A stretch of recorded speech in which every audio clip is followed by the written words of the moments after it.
9 साल की मीना स्कूल से घबराती हुई घर आई थी। माँ के पास पहुंची। माँ को स्कूल के यूनिफॉर्म पर लगे हुए एक दाग को दिखाया और पूछने लगी कि क्या मैं मरने वाली हूँ। मीना की माँ थोड़ी सी मुस्कुराई और उसे समझाया कि बेटा, ये तुम्हारी उम्र में होने वाली एक ऐसी स्थिति है जो हम सबको देखनी होती है। माँ के साथ भी ऐसा हुआ था। मीना ने उम्र के साथ धीरे धीरे सब सीखा और आज वो एक महिला है और अपनी बेटी को इसके बारे में समय से जानकारी दे रही है, जो कि शायद उसकी माँ नहीं कर पाई थी। पीरियड्स का शुरू होना, पीरियड्स के साथ जिंदगी में आगे बढ़ना और उसके बाद पीरियड्स का रुक जाना, ये ऐसा विषय है जिस पर महिलाएं खुलकर बात नहीं करती, लेकिन इस पर डिस्कशन होना, इसके बारे में पूरी जानकारी होना बहुत ज़रूरी है। खासकर बच्चियों के लिए ये बहुत ज़रूरी है और हाँ, मीनोपॉज के करीब पहुंची महिलाओं के लिए भी उतना ही ज़रूरी है। तो इन्हीं मुद्दों को लेकर आज हमारे साथ पैनल में एक्सपर्ट हैं डॉक्टर नुपुर गुप्ता, जो कि निदेशक हैं प्रसूति एवं स्त्री रोग विशेषज्ञ FMRI। और इसी के साथ, क्योंकि महिलाओं की बात है तो भाई डाइट को हम छोड़ नहीं सकते, हमारे साथ है miss Deepti Khatuja, head of dietetics FMRI। तो सबसे पहला सवाल लेते हैं मैम आपसे, पीरियड्स क्या हैं और क्यों होते हैं? देखिए, पीरियड्स जो है, लड़का हो चाहे लड़की हो, दोनों का जो डेवलपमेंट होता है उसको हम कहते हैं प्यूबर्टी। और गर्ल्स में पीरियड उसकी एक निशानी है। लेकिन प्यूबर्टी का डेवलपमेंट 3 भागों में होता है। सबसे पहले ब्रेस्ट का डेवलपमेंट, फिर हेयर मतलब बालों का डेवलपमेंट जो कि प्यूबिक और एक्सिलरी हेयर होते हैं, और तीसरा जो है वो पीरियड स्टार्ट होता है। तो सबसे पहले ब्रेस्ट डेवलपमेंट होता है, उसके 2 साल के अंदर अंदर ये दोनों चीज़ें होती हैं, हेयर का डेवलपमेंट और पीरियड्स आना। तो पीरियड आना, इसको हम कहते हैं मीनार्की, मतलब पीरियड आना शुरू हो गया और इस समय में कुछ हार्मोन्स बदलते हैं शरीर में, जिसकी वजह से पीरियड आने लगता है। पीरियड क्यों आता है? क्योंकि हर महीने महिलाओं में 2 अंडेदानी होती है, अंडाशय, उसमें से एक अंडा रिलीज होता है। वो अंडा इसलिए रिलीज होता है कि प्रेगनेंसी हो जाए, उसको कीटाणु मिले और प्रेगनेंसी हो जाए। यदि प्रेगनेंसी नहीं होती तो वो जो अंडा है वो खत्म हो जाता है और यूट्रस में जो तैयारी होती है बच्चा ठहरने की, जो उसकी लाइनिंग मोटी हो जाती है, जब अंडा नहीं टिकता तो वो यूट्रस की लाइनिंग शेड हो जाती है, जिसको हम माहवारी, मेंसेस या पीरियड के नाम से जानते हैं।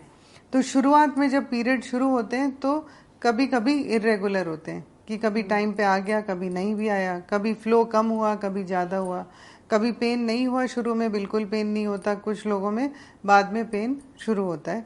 तो इसका प्रोसेस अलग है, पर 1 से 1.5 साल के अंदर पीरियड सही होने लग जाते हैं मैक्सिमम जनों में। लेकिन हमें ये पता होना चाहिए कि पीरियड की सही उम्र क्या है। सही उम्र है 9 से 12 साल के 12 साल की उम्र में पीरियड स्टार्ट होना चाहिए। आजकल हमने देखा, जब से लाइफस्टाइल चेंज हो रहे हैं, जब से एनवायरनमेंट का इन्फ्लुएंस है, हमारी डाइट का है, स्ट्रेस का है, बहुत सारे फैक्टर हैं, उसकी वजह से पीरियड की जो एज है या प्यूबर्टी की एज वो टाइम से पहले होने लगी, यानी कि 8 साल से पहले। तो यदि लड़की को 8 साल से पहले महीना आता है, 8 साल से पहले ब्रेस्ट डेवलपमेंट शुरू होता है, तो डॉक्टर को दिखाना है। और यदि 16 साल तक पीरियड नहीं आते तब भी ये चिंता का विषय है और हमें चेक करना है कि क्या कारण है। 14 से 16 साल में कई लड़कियों को देर से माहवारी शुरू होती है, पर वो उसको हम नॉर्मल मानते हैं, पर 16 की जो उम्र है वो उसका कट ऑफ है। तो डॉक्टर नुपुर, जैसा कि आपने बताया कि 8 साल की उम्र से पहले और 16 साल की उम्र के बाद अगर पीरियड्स आते हैं तो डॉक्टर के पास जाने की जरूरत है। यहाँ पे किस तरह के जोखिम हो सकते हैं जिनको की नजर में रखना जरूरी है? देखिए, 8 साल से पहले अगर प्यूबर्टी या उसका डेवलपमेंट होता है तो हमें इसका कारण देखना पड़ता है कि ऐसा क्यों है, क्योंकि उससे शरीर पे दूसरा नुकसान भी होता है। कई बार ट्यूमर होते हैं शरीर में, एंडोक्राइन ट्यूमर, जिसकी वजह से हार्मोन समय से पहले रिलीज होने लग जाता है और जल्दी प्यूबर्टी आ जाती है। पीरियड लेट आने का कारण, जैसे 16 साल तक अगर पीरियड नहीं आया तो हमें देखना है कि ऐसा तो नहीं है कि बच्चेदानी का डेवलपमेंट ही नहीं हुआ है, या ब्रेन से हार्मोन का रिलीज ही नहीं हो रहा है, या फिर कोई वजह से उस पार्ट ऑफ ब्रेन का डेवलपमेंट नहीं हुआ जिसकी वजह से पीरियड नहीं हो रहा है। कई लोगों में पीरियड आता है लेकिन नीचे से जो रास्ता है वो बंद है, उसको हम बोलते हैं वेजाइना का रास्ता ही नहीं बना। तो उनको हर महीने दर्द तो होता है पर महीना नहीं होता। तो लेकिन कोई भी लड़की जिसको हर महीने दर्द हो रहा है लेकिन पीरियड नहीं हो रहा है, तब भी डॉक्टर को दिखाना है। ओके। आप उन माओं को क्या कहना चाहेंगे, वो किस तरह से अपनी बच्चियों को समझाएं, किस उम्र से उन्हें ये बताना शुरू कर दें ताकि वो डरें भी ना और मासिक धर्म के लिए वो पहले से खुद को तैयार भी रख पाएं? हाँ, तो इसकी तैयारी घर में हर जने को होनी चाहिए, उसके भाई को भी और उसको खुद को भी। क्योंकि अगर बच्चों को या लड़कों को बचपन से नहीं समझाया जाए तो उनके लिए भी ये अजीब बात होती है। पर 8 से 10 साल की उम्र सबसे अच्छी है ये बात बताने के लिए कि ऐसे आपका चाइल्डहुड से अब अडल्टहुड का फेज या प्यूबर्टी का फेज स्टार्ट होगा और उसका एक ये पार्ट है। तो वो आपको 9 साल में भी शुरू हो सकता है, 10 में भी हो सकता है, 11 में भी हो सकता है, पर वो हर जने के लिए वो उम्र अलग होगी। तो मैम, ग्रामीण इलाकों में कई मामले ऐसे देखे जाते हैं जहां पर माएँ उतनी कंफर्टेबल नहीं होती हैं अपनी बच्चियों को पूरी जानकारी देने के लिए, या वो बैठकर नहीं हर सवाल का जवाब देती हैं। वो बता देती हैं कि ये साधन है, तुम्हें इसे इस्तेमाल करना है और कैसे इस्तेमाल करना है, बस अब सारी जिम्मेदारी लड़की पे। आप उन बच्चियों को क्या बताना चाहेंगे कि वो किन सावधानियों को बरतें, किन बातों का ध्यान रखें, किस तरह से वो अपने उन 5 या 7 दिनों को आसान बना सकती हैं अगर उन्हें वहां से सही जानकारी नहीं मिल रही है जहां से उन्हें मिलनी चाहिए? उनको ये जानना जरूरी है कि हमें मेंस्ट्रुअल हाइजीन यानी कि सफाई मेंटेन करना है। जब आपके पीरियड का टाइम है तब आपको रोज स्नान करना बहुत जरूरी है। जो आप कपड़ा लगाते हैं, आप जो भी इस्तेमाल करते हैं, चाहे वो घर का कपड़ा हो, चाहे वो सैनिटरी नैपकिन हो या पैड हो या क्लॉथ का पैड हो, जो भी आपको उसको 4 से 6 घंटे में बदलना है। और उसको डिस्कार्ड कैसे करना है वो अपने घर से सीखना है, ताकि ये वेस्ट जो है कहाँ पे जाएगा उसकी जानकारी भी इनको देना जरूरी है। पर हाँ, सफाई रखना है, क्योंकि इस समय पे अगर सफाई नहीं रखते तो इन्फेक्शन भी होता है, आपके खुद के भी कपड़े गंदे हो सकते हैं। और ये भी जानना जरूरी है कि कौन से फ्लो को या ब्लीडिंग को हम ज्यादा कहते हैं, क्या नॉर्मल है और क्या कम है। तो इस उम्र में हम कम की चिंता नहीं करते, पर ज्यादा अगर होता है तो कौन सी ऐसा कितने दिन हमें इंतजार करना है या कितने महीने रुकना है और फिर हमें डॉक्टर को दिखाना है। तो यदि 3 से 5 दिन आपका फ्लो रहता है तो वो नॉर्मल है। और अगर हर महीने के महीने आपको पीरियड आता है तो ये भी ठीक है। लेकिन अगर 21 दिन से पहले और 35 दिन से बाद अगर पीरियड होता है तो इसको हम इरेगुलर साइकिल कहते हैं। अगर 3 महीने तक पीरियड नहीं होता तो भी एक बार चेक करना चाहिए। तो दीप्ति जी, जैसा कि डॉक्टर नूपुर ने बताया कि ब्लीडिंग कई बार ज्यादा होती है, ऐसे में एनीमिक होने के चांसेस भी होते हैं, तो क्या बच्चियों को या माओं को भी खाने से रिलेटेड कुछ चीजों का ध्यान रखना चाहिए कि वो एनीमिक होने से बच सकें? तो इसमें हमें यही ध्यान रखना है कि जो आयरन रिच वाली चीजें हैं, जैसे कि हरी पत्तेदार सब्जियां हैं, काला चना है, पोहा है, पोहे में बहुत आयरन होता है, और इसके अलावा हमारा चुकंदर है, हमारी जितने भी अनाज और दालें हैं उसमें जितना साबित और छिलके वाली दालें का सेवन करें। तो क्योंकि छिलके में आपकी ऊपरी सतह इंटैक्ट होती है, जिसमें आपके काफी सारे हेल्दी न्यूट्रिएंट तत्व जैसे कि विटामिन्स, मिनरल्स, और उसमें से एक आयरन भी है, तो ये भी पाया जाता है। तो जब आप इन चीजों का सेवन अच्छी से अच्छी खुराक यानी हेल्दी बैलेंस डाइट और सीजन की सब्जियों की खुराक का सेवन करते हैं तो उससे आप अपनी आराम से खून की कमी को रोक सकते हैं। इसके साथ साथ विटामिन सी का इंटेक होना, सेवन होना बहुत जरूरी है, जिसमें कि हम खट्टे पदार्थ जैसे कि हमारे फल, सीजन के फल जैसे अमरूद हो गया, संतरा हो गया, आपका मौसमी हो गया, और इसके अलावा हमारा नींबू आमतौर पे हम लोग टेस्ट के लिए डालते हैं। तो आयरन के लिए ये चीजें जो हैं, क्योंकि विटामिन सी जो है वो आयरन एब्जॉर्प्शन में हेल्प करता है, और ये एक मेजर फैक्टर है कि अगर आप आयरन वाली खाद्य पदार्थ खा रहे हैं, वेजिटेरियन फूड्स के अलावा नॉन वेज वाले जो आपके हीम आयरन वाले जो आपके फूड सोर्सेज हैं, उसके बावजूद आयरन की कमी देखी गई है, क्योंकि विटामिन सी सही मात्रा में आपके शरीर में नहीं है। तो उसकी वजह से आपके जो आयरन है वो आमतौर पे वो एब्जॉर्ब ही नहीं हो पाता शरीर में, और जिसकी वजह से हमें लगता है कि हम तो खा रहे हैं लेकिन फिर भी हमारी खून की कमी जा नहीं रही है। डॉक्टर नूपुर, अभी बात आई चिड़चिड़ाहट की और दर्द की, तो जब आप पीरियड्स में होते हैं तो चिड़चिड़ाहट और दर्द को किस तरह से डील करें? क्या उसके लिए कुछ दवाइयाँ ली जा सकती हैं? हाँ, जो पीरियड में दर्द होता है, मेंस्ट्रुअल पेन जिसको कहते हैं, ये नॉर्मल साइकिल का पार्ट है, जिसको हम डिस्मेनोरिया भी कहते हैं। और ये दो तरह का होता है। एक तो है कि नॉर्मली पेन होगा और वो चला जाएगा, और ये क्योंकि जिस महिला के जो साइकिल है, मेंस्ट्रुअल साइकिल, उसमें जब अंडा रिलीज होता है तब भी हल्का दर्द होता है और इस समय भी दर्द होता है। कुछ लोगों के अंडा सही से नहीं बनता, उन महिलाओं को कभी पीरियड में पेन नहीं होगा। पर लेकिन जिनको सीवियर पेन है, और तो पेन को हम कैटेगराइज करते हैं कि माइल्ड है, मॉडरेट है कि सीवियर है। अगर बहुत ही कम पेन है तो वो घरेलू जो भी मेजर है उससे आराम मिल जाता है। कई लोग गर्म पानी की थैली लगाते हैं, उससे आराम मिल जाता है।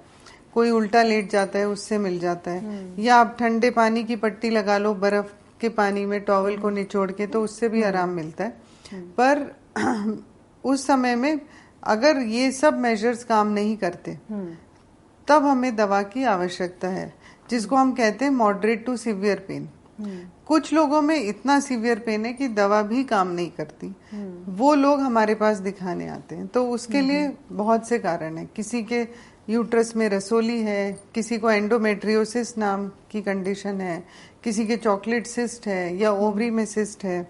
तो हमें वो देखना पड़ता है कि किस एज में किसको क्या प्रॉब्लम है और दर्द का क्या कारण है। लेकिन अगर एक गोली खा के अगर आपका पूरा महीना सही निकलता है, या 2 गोली भी खानी पड़े, जो कि नॉन स्टेरॉइडल दवा आती है, एंटी इन्फ्लेमेटरी, अगर वो खा के आराम मिलता है तो उससे कोई नुकसान नहीं है, तो वो ली जा सकती है। दर्द के लिए दवाई ले सकते हैं, वो सेफ है। हाँ। ठीक। अब अगला सवाल ये आता है कि हाइजीन कैसे मेंटेन करें? कौन सी सावधानियां हैं और कौन सी गलतियां हैं जिन्हें आप पीरियड्स के दौरान ना करें, ताकि आप संक्रमणों से दूर रहें? सबसे पहली चीज, जो क्लॉथ पैड या सैनिटरी नैपकिन यूज करते हैं, कई महिलाओं को ब्लीडिंग कम होती है, तो वो सोचते हैं कि आज लगाया कल सुबह ही बदलेंगे। बदलने की जरूरत नहीं है, लेकिन यही सोर्स है जिससे कि इन्फेक्शन हो सकता है। तो इसको चेंज करना बहुत जरूरी है, चाहे वो गंदा है चाहे वो नहीं है। कम से कम 6 घंटे मैक्सिमम में बदलना है। आइडियली 4 घंटे में बदलना है, नहीं तो 6 घंटे में उसको चेंज करना जरूरी है। एक चीज तो ये है। और दूसरा कि बहुत लोग इस समय स्नान नहीं करते। और बहुत लोगों को आइसोलेट कर दिया जाता है कि घर में आप इसी कोने में रहोगे, या आप किचन में नहीं जाओगे, या आप मंदिर नहीं जाओगे, या आप लोगों से नहीं मिलोगे। तो उसी से अनहाइजीनिक प्रैक्टिस स्टार्ट हो जाती है। और शायद नहाने भी नहीं देते हैं कि अभी आप 7 दिन ऐसे ही रहोगे। हाँ, तो ये सब एकदम घर में दूसरी जगह बनाई जाती है जहाँ उन्हें रखा जाता है। तो आप प्लांट्स को हाथ भी नहीं लगाओगे कि प्लांट मर जाएगा। तो ऐसे रिलेटेड बहुत से पीरियड मिथ्स हैं, अभी भी इंडिया में प्रचलन है उनका। इतना हम इसके बारे में बात करते हैं, पर इसको खत्म होने में अभी फिर भी कुछ साल, बहुत साल अभी लगेगा कि ये एक नॉर्मल चीज है। हाँ, मंदिर नहीं जाना। तो ये हमें समझना है कि मेंस्ट्रुअल साइकिल अनहाइजीनिक नहीं है। ये आपकी ग्रोइंग अप का एक पार्ट है कि आप कब चाइल्ड थे और ये अडल्टहुड है, और आपकी स्टार्ट ऑफ ये रिप्रोडक्शन का स्टार्ट है। मतलब अब आप एक नई लाइफ प्रोड्यूस कर सकते हो। पीरियड अगर नहीं आएगा तो बच्चा भी नहीं होगा। तो मदर की लाइफ इतनी इम्पोर्टेंट है कि पीरियड के बिना भी सही नहीं है, वो नॉर्मल नहीं है। तो हेल्दी फूड, आप क्या सलाह देंगी इस दौरान अपनी इम्यूनिटी को अच्छा बूस्ट करने के लिए, कि कौन से फूड्स आप डाइट में शामिल कर सकते हैं? सबसे पहले तो अनीता, हमें ये ध्यान रखना है कि जो एक आम तौर पे सोचा जाता है कि वजन ना बढ़े, तो हम आम तौर पे ये गलत सोचते हैं कि हम कम खाना खाएं और हम अपने मील्स को मिस आउट करना शुरू कर देते हैं। तो इवन लड़कियों के लिए, क्योंकि प्यूबर्टी फेज है, नया नया फेज है, देयर बॉडी इज ग्रोइंग, तो हमें इस चीज का ध्यान रखना है कि संतुलित आहार, पूरा पोषण उनके शरीर की जो जरूरत है वो उनको मिले।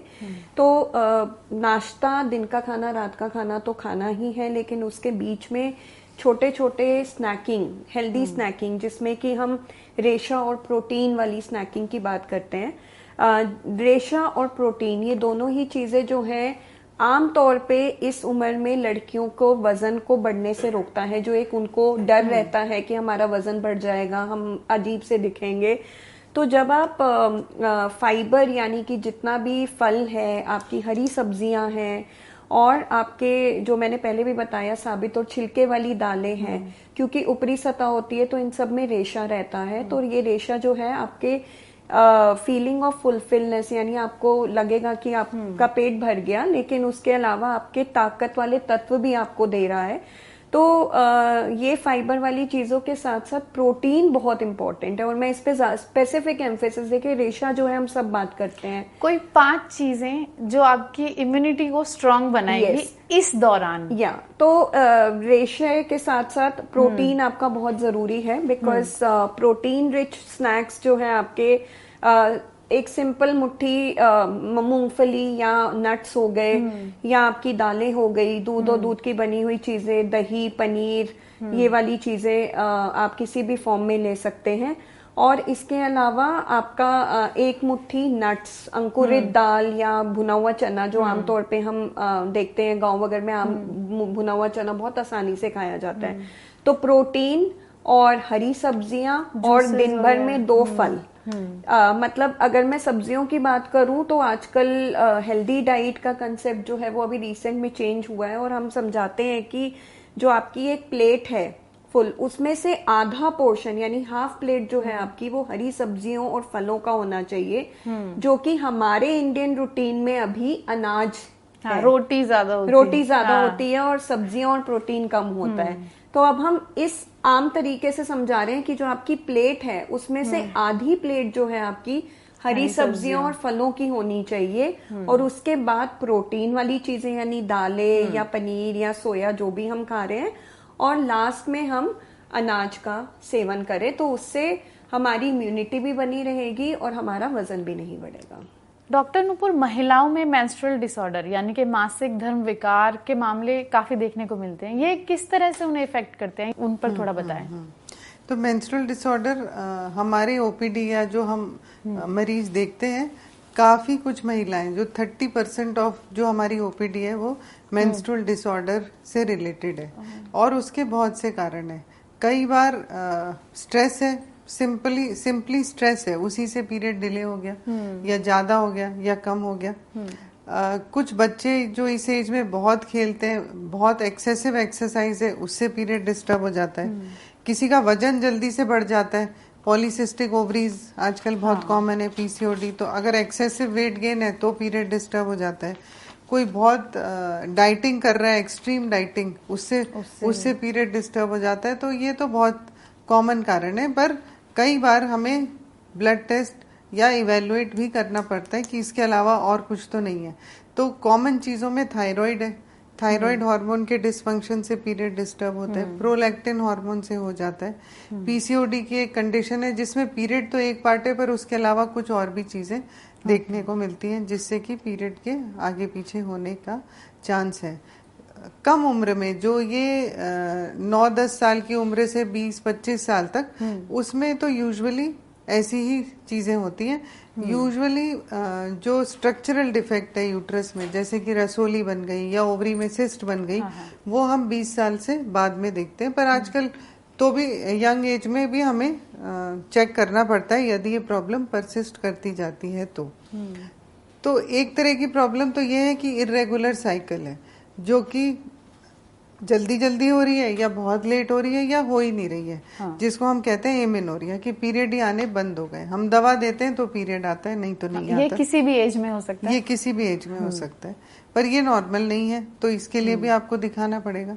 या आपको साल में 3 ही बार पीरियड हो रहा है या मे बी 4 ही बार हो रहा है, या सिर्फ दवा से ही हो रहा है, तब भी आपको चेक करना है कि और कोई प्रॉब्लम तो नहीं है। यानी अनियमित पीरियड अगर है, हाँ, पीरियड अगर डिस्टर्ब्ड है तो ये नॉर्मल नहीं है। यदि 2 पीरियड के बीच में आपको ब्लीडिंग हो जाती है तो वो भी एबनॉर्मल है, इसको हम कहते हैं इंटरमेंस्ट्रुअल ब्लीडिंग। बाकी हम जो क्लासिफाई करते हैं वो हम करते हैं कि कम उम्र में यदि है तो कोई ब्लीडिंग डिसऑर्डर तो नहीं है जिसकी वजह से ब्लीडिंग होती जा रही है, या हुई तो रुक गई लेकिन फिर हो गई, वो तो कंट्रोल ही नहीं हुई। तो यंग एज में हमें क्लॉटिंग, ब्लीडिंग डिसऑर्डर या भी कोई दवा पे जिसका रिएक्शन हो रहा है जिससे ये प्रॉब्लम है। जो बीच की उम्र की महिलाएं हैं, मतलब 20 से लेके 40 साल की उम्र में कई बार कोई ना कोई किसी को दवा चल रही होती है, तो उस दवा का साइड इफेक्ट से भी पीरियड डिस्टर्ब हो जाता है। जैसे कुछ महिलाएं जैसे एंटी एंजाइटी ड्रग्स पे हैं, एंटी साइकोटिक मेडिकेशन पे हैं, या डिप्रेशन की दवा पे हैं, तो उससे भी थोड़ा हार्मोन इम्बैलेंस होके पीरियड डिस्टर्ब हो जाता है। तो एक तो ये चीज है कि मेंस्ट्रुअल साइकिल का पैटर्न ठीक नहीं है, कभी जल्दी है, कभी लेट है, कभी कम है। पर दूसरी चीज ये है कि पीरियड पेन आपको बहुत परेशान करता है, तो अगर पीरियड पेन भी सीवियर है तो भी हमें चेक करना है कि उसका कारण क्या है, तो वो भी चेक करना जरूरी है। और अगर यही प्रॉब्लम बड़ी उम्र में होती है, मतलब 40 से 60 साल की उम्र में, तो बहुत इम्पोर्टेंट है कि हमें ये रूल आउट करना है कि कोई प्री मैलिग्नेंट या प्री कैंसरस कंडीशन या कोई तरह का कैंसर तो नहीं डेवलप हो रहा। तो कैंसर का डेवलपमेंट या तो बच्चेदानी से होगा, यूट्रस या बच्चेदानी का मुंह जिसको हम सर्विक्स कहते हैं, सर्वाइकल कैंसर, और बहुत ही रेयर वेजाइना या वल्वा से भी ये कैंसर बन जाता है। हाँ, और कई में जब इन सब चीजों के साथ गैस्ट्रिक सिम्टम होने लगते हैं तो कई बार ओवेरियन कैंसर भी डिटेक्ट होता है। Okay. आपने बात की 40 की उम्र के बाद की, तो हमने अभी तक मासिक धर्म को समझा, अब समझते हैं मीनोपॉज को, रजोनिवृत्ति को। ये किस उम्र से शुरू होता है, महिलाएं इसे कैसे समझें, क्या सिम्टम उनको इसमें नजर आ सकते हैं? देखिए, दुनिया में अलग अलग कंट्री में अलग अलग उम्र है कि मीनोपॉज कब होगा, पर हिंदुस्तान में इसकी उम्र है बिटवीन 45 टू 50 ईयर्स। कब ये नॉर्मल एज है, पर कई महिलाएं जिनको जल्दी भी मीनोपॉज होता है। तो मीनोपॉज का मतलब ये है कि पीरियड बंद हो जाना, मीनो मतलब मेंस्ट्रुअल साइकिल और उसका पॉज, तो ये मीनोपॉज हुआ। पर मेंस्ट्रुअल साइकिल बंद होना उसका एक सिम्टम है, उसके अलावा और भी चीजें होती, पर पीरियड की बंद होने की उम्र वो यूजुअली सेम है, पर वो डिपेंड करती है कि आपकी फैमिली में आपकी मदर को कब हुआ, आपके रिश्तेदारों को कब हुआ, आपको इस लाइफ टाइम में आपको कोई बीमारी तो नहीं है, आपने कोई लंबा इलाज तो नहीं लिया जिसकी वजह से आपके पीरियड की डेट चेंज हो गई। तो इन सब चीजों पे डिपेंड करता है कि आपके पीरियड कब बंद होंगे। तो सामान्य एज तो यही है 45 टू 51 ईयर्स। कई बार जल्दी मीनोपॉज देखने को मिलता है, जैसे आजकल हम देखते हैं कि ओवरीज जो हैं, जो अंडाशय है, उनकी एजिंग जल्दी होने लगी है, जिसको हम कहते हैं प्री मैच्योर मीनोपॉज या प्री मैच्योर ओवेरियन फेलियर भी उसका एक टर्म है। तो प्री मैच्योर मीनोपॉज 40 साल से कम में हो जाता है। इसका मतलब कि 1 साल तक यदि पीरियड नहीं हुआ उसको हम कहते हैं मीनोपॉज। तो इसे सामान्य माना जाए अभी की स्थिति में, या इसके लिए भी इलाज उपलब्ध है? इसे नहीं, मीनोपॉज की एज को कोई भी नहीं रोक सकता। मीनोपॉज जिसको जब होना है वो होगा। हाँ, इसको हम कहते हैं नेचुरल मीनोपॉज। एक मीनोपॉज होता है आर्टिफिशियल मीनोपॉज या सर्जिकल मीनोपॉज, जिसमें हमने सर्जरी करी और यूट्रस निकाल दिया, सर्जरी करी या ओवरी निकालनी पड़ी, उसको हम कहते हैं सर्जिकल मीनोपॉज। जो नेचुरल मीनोपॉज है उसकी एज को कोई नहीं बदल सकता। वो जब होगा तब होगा। तो मीनोपॉज में कुछ स्टेजेस भी होते हैं, पहला चरण, दूसरा चरण, इस तरह के बदलाव आएंगे? मीनोपॉज की स्टेजेस होती है इन द सेंस कि आपके सिम्टम क्या है। तो सबसे पहला सिम्टम जो कि मीनोपॉज के भी पहले आने लगता है, जिसको हम कहते हैं पेरी मीनोपॉज, तब आपके पीरियड डिस्टर्ब हो जाते हैं। मेंस्ट्रुअल साइकिल का कोई पैटर्न नहीं है, कभी जल्दी है, कभी लेट है, कभी ज्यादा है, कभी कम है, कभी हुआ ही नहीं। तो ये टाइम आपका जब भी मीनोपॉज होना है उसके 3, 4, 5 साल पहले से होने लगता है। तो ये तो अर्ली सिम्टम्स हैं कि साइकिल आपकी डिस्टर्ब हुई। पर उसके अलावा कुछ साइकोलॉजिकल सिम्टम्स हैं, जैसे कि आपके मूड स्विंग हो रहे हैं, आपको गुस्सा आ रहा है, आप इरिटेबल हो रहे हो, जो कि आपको पीरियड में होता था पर अब बिना पीरियड के भी हो रहा है। तो ये साइकोलॉजिकल सिम्टम्स है। आपको नींद नहीं आ रही है, इंसोम्निया जिसको कहते हैं, या एकदम से आप बैठे और आपको बहुत तेज गर्मी लग रही है, हॉट फ्लैशेस हो रहे हैं। तो ये साइकोलॉजिकल भी है और कुछ हार्मोन की कमी से ऐसे होने लगता है।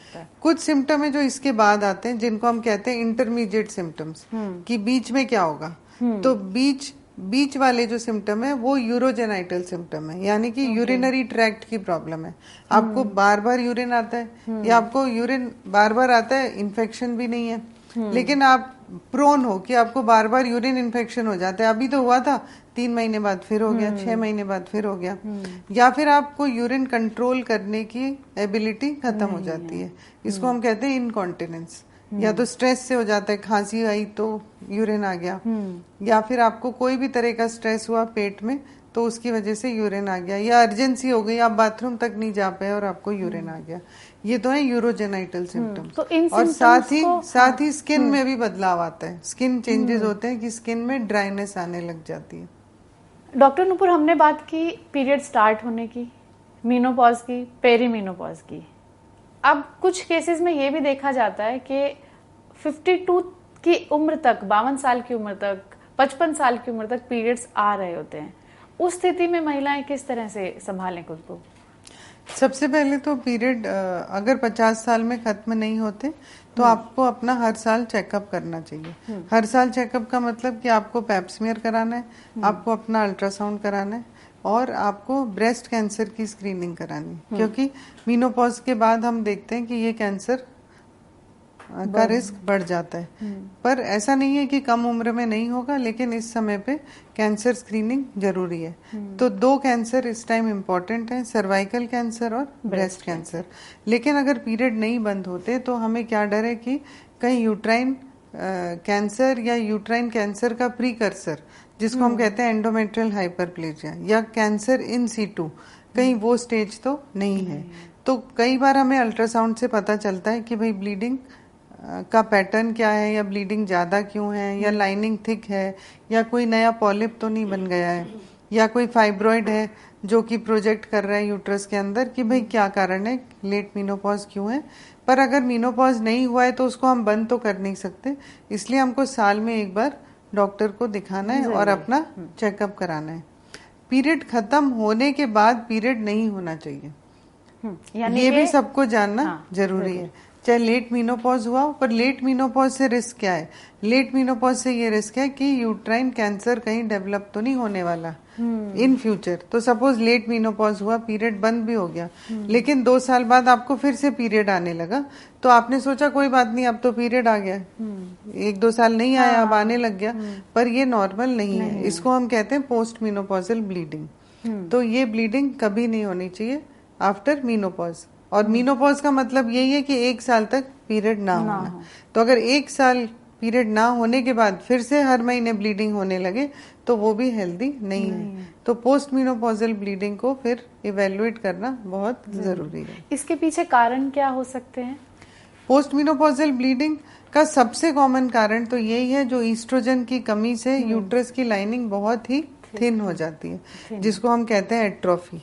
तो एट्रोफिक एंडोमेट्राइटिस, एट्रोफिक वेजिनाइटिस, क्योंकि जो नीचे का रास्ता है वो भी नैरो हो जाता है, तो जब भी इंटरकोर्स या सेक्स होता है तो उसकी वजह से भी वो ब्लीडिंग हो जाती है। कभी कभी अपने आप ही हो जाती है। ये तो सबसे कॉमन कारण है।